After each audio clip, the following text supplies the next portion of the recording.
जय सीताराम। आज आपण मानू किसी अनुभूति ज्ञान संबंधी कथा कहि जहाँ शुणिले आपण मान ताको काम रे प्रयोग करें। जमती आमर लक्ष्मण मिश्र लिखिं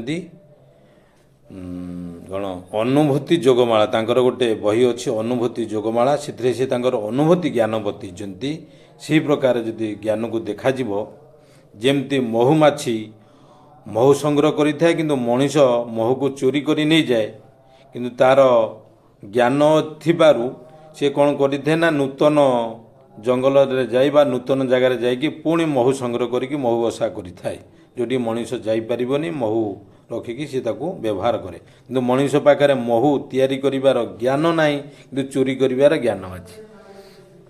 तो से प्रकार जदि आमे विचार करिबा पंजाबी एमती एक जाति जहाँ को सागर मध्य को फिंगिदेले से पुणी शिखर मध्य को चढ़ी जाती अर्थात पाखे सेमती ज्ञान अच्छी एवं साहस अच्छी जहाद्वारा कि कौन प्रकार जगह को नूतन जगह को छाड़ीदे नूतन जगार छाड़ीदे सी पुणी नूतन भाव नूतन जगार छाड़ीदे सी एक विस्तारित साम्राज्य गढ़ी तोली पारे।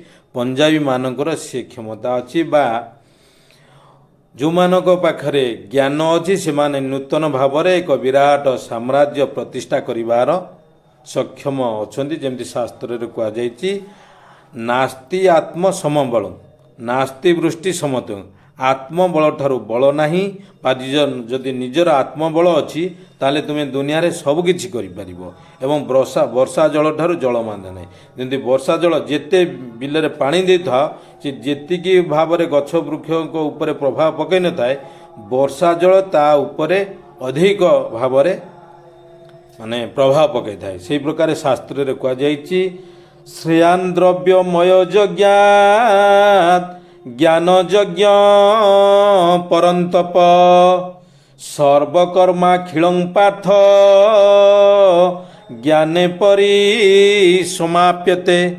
जे पर्यंत अर्थात हे शत्रु दमनकारी द्रव्यमय यज्ञ अपेक्षा ज्ञान यज्ञ उन्नततर अटे। हे पृथापुत्र समस्त कर्म दिव्य ज्ञान रे परिसमाप्ति होता है। आपण पाखे दिव्य ज्ञान उपलब्धि होगा दरकार बा दिव्य ज्ञान रे परिसमाप्ति होता है। जदि दिव्य ज्ञान अच्छी बा आपण पाखे ज्ञान अच्छी ताले आपण सब कथार अग्रगति करें तिले मात्र सन्देह नहीं। यही प्रकार रही जेमती शास्त्र रे कहा जायछि लोकमान्यता अनल सम करऊ हरिपद दहन।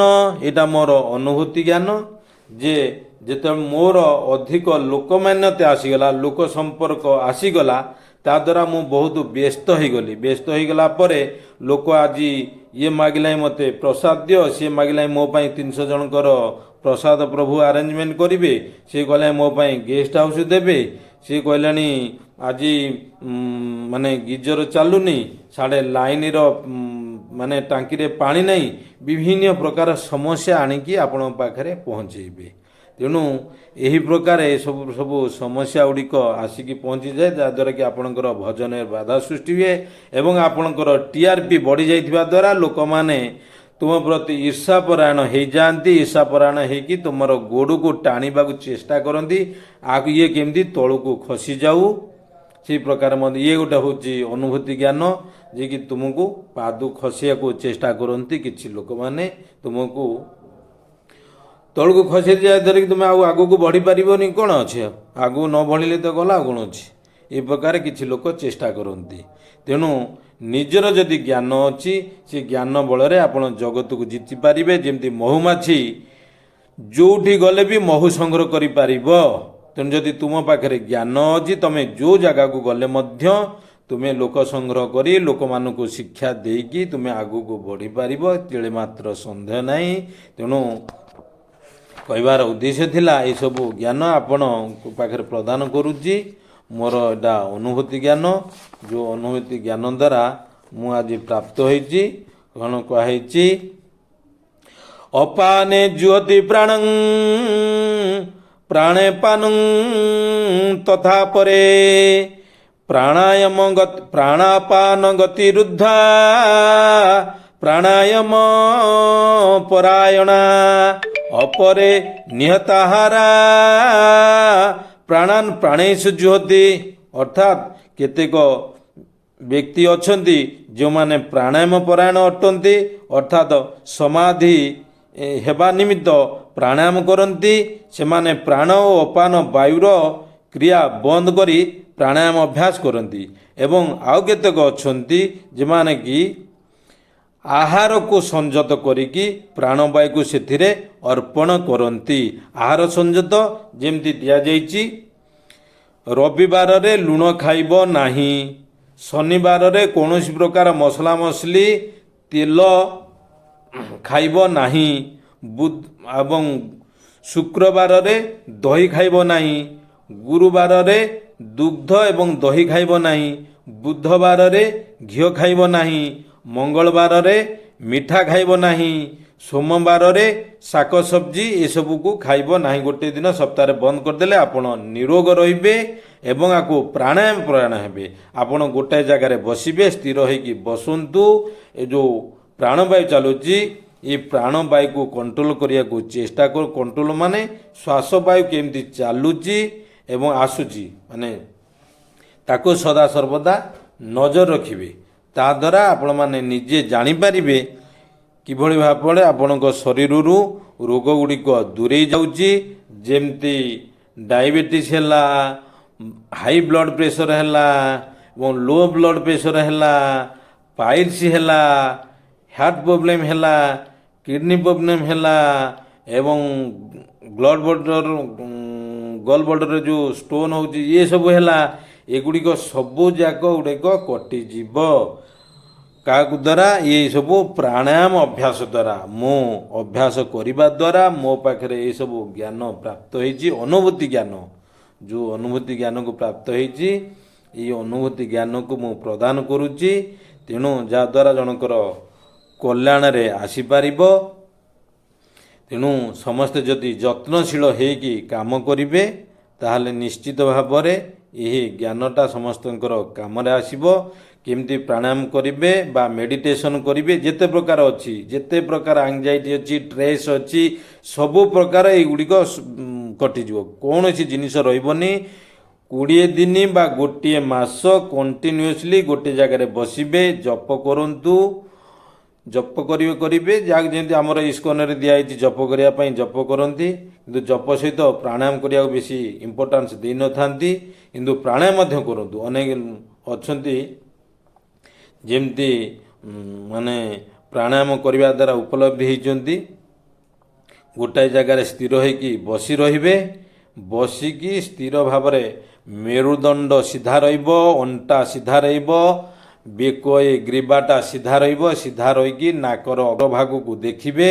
ଅଗ୍ରଭାଗକୁ ଦେଖିକି କେବଳ ଅଗ୍ରଭାଗକୁ ନଜର ରଖିକି କେମିତି ଶ୍ୱାସ ଆସୁଛି ଏବଂ କେମିତି ଶ୍ୱାସ ଯାଉଛି, ତା ବ୍ୟତୀତ ଆଉ କିଛି କରିବାର ନାହିଁ। ଶ୍ୱାସକୁ ଚେଞ୍ଜ କରିବାର ନାହିଁ କି ବାହାର କରିବା। ଯେମିତି ଆମର ଶିବ ସୂର୍ଯ୍ୟୋଦୟ ଶାସ୍ତ୍ରରେ ଲେଖାଯାଇଛି, ବାଁ ପଟକୁ କେମିତି ଚେଞ୍ଜ କରିବ, ଡାହାଣ ପଟକୁ କେମିତି ଚେଞ୍ଜ କରିବ, ଏଗୁଡ଼ିକ ସବୁ ଲେଖାଯାଇଛି।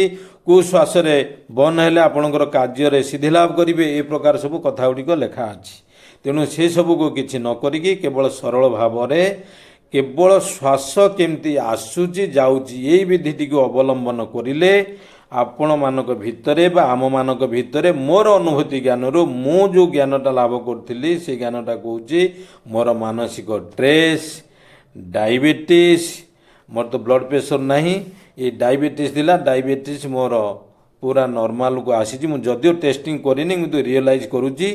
ବିନା ଟେଷ୍ଟରେ କେମିତି ଭାବରେ ଆପଣ ଜାଣିବେ, ନିଜ ପରିସ୍ରାକୁ ଟିକେ ଜିଭରେ ଲଗେଇଦେବେ। ଯଦି ଜିଭରେ ପରିସ୍ରା ଲୁଣି ଲାଗୁଛି ତାହେଲେ ଆପଣ ଡାଇବେଟିସ୍ ବୋଲି ଜାଣନ୍ତୁ ନାହିଁ। ଆଉ ବାହାରେ ଜାଗାରେ ଯାଇ ପରିସ୍ରା ବସିକି ଆସିବେ, ସେ ଜାଗାରେ ଜନ୍ଦା ପିମ୍ପୁଡ଼ି ବସୁଛନ୍ତି କି? ଯଦି ଜନ୍ଦା ପିମ୍ପୁଡ଼ି ବସୁନାହାନ୍ତି ତାହେଲେ ଡାଇବେଟିସ୍ ନାହିଁ। ବିନା ପରୀକ୍ଷାରେ ଏଇଟା କରିପାରିବେ, ନହେଲେ ଯାଇକି ଟେଷ୍ଟିଂ କରିବେ।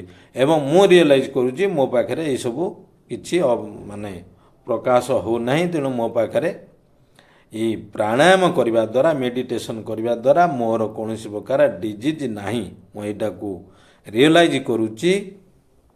ତେଣୁ ଏହି ଜ୍ଞାନଟାକୁ ମୁଁ ପ୍ରଦାନ କରୁଛି ଏହି ଭିଡ଼ିଓ ମାଧ୍ୟମରେ। ତେଣୁ ସମସ୍ତେ ଏହାକୁ ନିଜର ଆପଣାନ୍ତୁ, ଆପଣ ପ୍ରୟୋଗ କରନ୍ତୁ, ଦେଖିବେ ନିଶ୍ଚିତ ଭାବରେ ସଫଳତା ଲାଭ କରିବେ। ଯେଉଁମାନଙ୍କର ପାରାଲିସିସ୍ ଅଛି ସେମାନେ ମଧ୍ୟ ଅନୁଭୂତି ଜ୍ଞାନ ପ୍ରଦାନ କରୁଛନ୍ତି।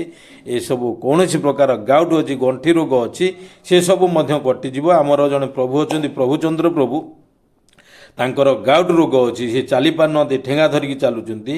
ତେଣୁ ଏ ଭିଡ଼ିଓକୁ ଯଦି ସେ ଦେଖିବେ ଜାଣିପାରିବେ। ଆମର ନିମ ଉପପ୍ରଭୁ ଏଇ ଭିଡ଼ିଓଟାକୁ ସେୟାର କରିବେ, ଆପଣ ଏ ଭିଡ଼ିଓଟାକୁ ପ୍ରଭୁଚନ୍ଦ୍ର ପ୍ରଭୁଙ୍କୁ ଦେବେ, ଏହି ପ୍ରକାର ସେ କରିବେ। ତାଙ୍କର ଗାଉଟ୍ ରୋଗ ଯେଉଁ ଡକ୍ଟର ପାଖରେ ଯାଇ ଏତେ ପଇସା ସାରିକି ଆସିଛନ୍ତି, ନିଶ୍ଚିତ ଭାବରେ ଭଲ ହେଇଯିବ, ତିଳେ ମାତ୍ର ସନ୍ଦେହ ନାହିଁ। ପ୍ରାଣାୟାମ କେବଳ ମେଡ଼ିଟେସନ୍ କରିବେ, ଦ୍ୱାରା ତାଙ୍କର ରୋଗ ଭଲ ହେଇଯିବ। ଯେମିତି ମୁଁ ଅନୁଭୂତି ଜ୍ଞାନ କହିଲି ସେଇ ପ୍ରକାର ଜଣେ ଆମ ଯେମିତି ଗୋଟେ ଉଦାହରଣ ଦେବି, ମୁଁ ଆମ ଗାଁରେ ମାନେ 20 ବର୍ଷ ହେଲା ଗାଁ ଛାଡ଼ିକି ଆସିଲିଣି। ଏବେ ଯେଉଁ ପିଲା ସବୁ ଜନ୍ମ ହେଇକି ବିବାହ କରି ଗଲେଣି ସେମାନେ କେହି ମୋତେ ଦେଖିନାହାନ୍ତି, ଚିହ୍ନି ନାହାନ୍ତି। ଭୋଟର ଦେଲା ବେଳକୁ ଭୋଟର ଲିଷ୍ଟରେ ମୋ ନାଁ ଆସୁଛି। ମୋ ନାଁ ଆସିଲା ବେଳକୁ ସେ ପିଲାମାନେ ପଚାରୁଛନ୍ତି ଏ ବ୍ୟକ୍ତି ଜଣକ କିଏ।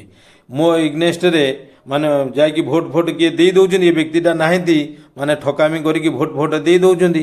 ତେଣୁ ସେଠି ଅପୋଜିଟ୍ ପାର୍ଟି ଅପୋଜ କରୁଛି ଯେ ଏ ବ୍ୟକ୍ତି ନାହାନ୍ତି, ଏ ବ୍ୟକ୍ତି ଟୋଟାଲି ଏ ଗାଁରେ ଜନ୍ମ ନେଇନାହାନ୍ତି ବୋଲି ବିଶ୍ୱାସ କରୁଛନ୍ତି। ତେଣୁ କେଉଁ ଜ୍ଞାନଟା ଯେ ପର୍ଯ୍ୟନ୍ତ ସେମାନେ ମୋତେ ଦେଖିନାହାନ୍ତି ସେ ପର୍ଯ୍ୟନ୍ତ ସେମାନେ ବିଶ୍ୱାସ କରିପାରିବେ ନାହିଁ ଯେ ଏ ବ୍ୟକ୍ତି ଆନନ୍ଦବର୍ଦ୍ଧନ ଦାସ ବୋଲି ଆମ ଗାଁର ଜଣେ ବାସିନ୍ଦା ଥିଲେ ବା ଗାଁର ଜଣେ ବ୍ୟକ୍ତି ଥିଲେ। ତ ସେହି ପ୍ରକାରେ ଯେ ପର୍ଯ୍ୟନ୍ତ ସେମାନେ ଦେଖିନାହାନ୍ତି, ବିଶ୍ୱାସ କରୁନାହାନ୍ତି, ସେହି ପ୍ରକାରେ ଆମେ ଏମିତି ଭକ୍ତିଧାରାରେ ରହିଛେ। ଯେ ପର୍ଯ୍ୟନ୍ତ ତୁମେ ଅନୁଭୂତି ଲାଭ ନ କରିଛ ସେ ପର୍ଯ୍ୟନ୍ତ ତୁମ ଭିତରେ ସେ ବିଶ୍ୱାସ ଉତ୍ପନ୍ନ ହେବ ନାହିଁ। ତେଣୁ ଏହି ବିଶ୍ୱାସ ଉତ୍ପନ୍ନ କରିବାକୁ ହେଲେ ମୋତେ ସେ ଗାଁକୁ ଯାଇକି ଯେଉଁମାନେ ଅପୋଜ କରୁଥିଲେ ସେମାନଙ୍କ ପାଖରେ ଉପସ୍ଥିତି ହେବାକୁ ପଡ଼ିବ। ଆମେ ସେହି ପ୍ରକାର ଯେତେବେଳେ ଭଗବାନଙ୍କ ନିମିତ୍ତ କୌଣସି ଦ୍ରବ୍ୟ ହିକା ପ୍ରଦାନ କରୁଛେ ଆପଣଙ୍କର ଅନୁଭୂତି ଜ୍ଞାନ ଆସିବା ଦରକାର ଯେ ମୁଁ ଏସବୁ ଦ୍ରବ୍ୟ ଗୁଡ଼ିକ ଦେଉଛି ଭଗବାନଙ୍କୁ, ଭଗବାନ ଗ୍ରହଣ କରୁଛନ୍ତି। ତାହେଲେ ତୁମର ଭଗବାନଙ୍କ ଉପରେ ପୂର୍ଣ୍ଣ ବିଶ୍ୱାସ ଆସିବ ଏବଂ ତୁମେ ଭଗବତ ଭକ୍ତିରେ ଲାଗିକି ରହିପାରିବ। ତେଣୁ ସେଥିପାଇଁ ସାଧନା କରିବା ଦରକାର, ଏହି ସାଧନା ଲାଗି ରହିବା ଦରକାର। ତେଣୁ ଆମର କେଉଁ ଜାଗାରେ କହିଛନ୍ତି ନା ପ୍ରଭାସ କ୍ଷେତ୍ରରେ ଭଗବାନ କହିଛନ୍ତି ତୁମେ ମୋର ଏହି ପ୍ରକାରେ 8 ପ୍ରକାର ଧାତୁରେ ମୋର ବିଗ୍ରହ ତିଆରି କରିକି ମୋର ସେବା ପୂଜା କରିବ। ମୁଁ ତୁମର ଅନ୍ତିମ ସମୟରେ ଆସିକି ତୁମ ପାଖରେ ଦେଖାଦେବି, ତୁମର ସମସ୍ତ ଆବଶ୍ୟକତା ପୂରଣ କରିବି। ଯେଉଁଟାକି ଶାସ୍ତ୍ରରେ କୁହାହେଲା ମନ୍ମନା ଭବ ମଦ୍ଭକ୍ତ ମଜ୍ଜାଜି ମା ନମସ୍କୁରୁ ମାମେ ବସଛି ଯୁକ୍ତୈବ ଆତ୍ମନଂ ମତ୍ ପରାୟଣ। ତମେ ସଦାସର୍ବଦା ମୋ ପରାୟଣ ହେବ, ମୋର ସେବାରେ ନିଯୁକ୍ତି ହେବ, ଯେଉଁଟାକି ଆମକୁ କୃଷ୍ଣ ଚେତନା ଦିଆଯାଇଛି। ତୁମେ ସଦାସର୍ବଦା କୃଷ୍ଣ ଚେତନାରେ ରହିକି ମୋର ସେବା କଲେ ନିଶ୍ଚିତ ଭାବରେ ମୋତେ ପ୍ରାପ୍ତ ହେବ। ଜୟ ସୀତାରାମ।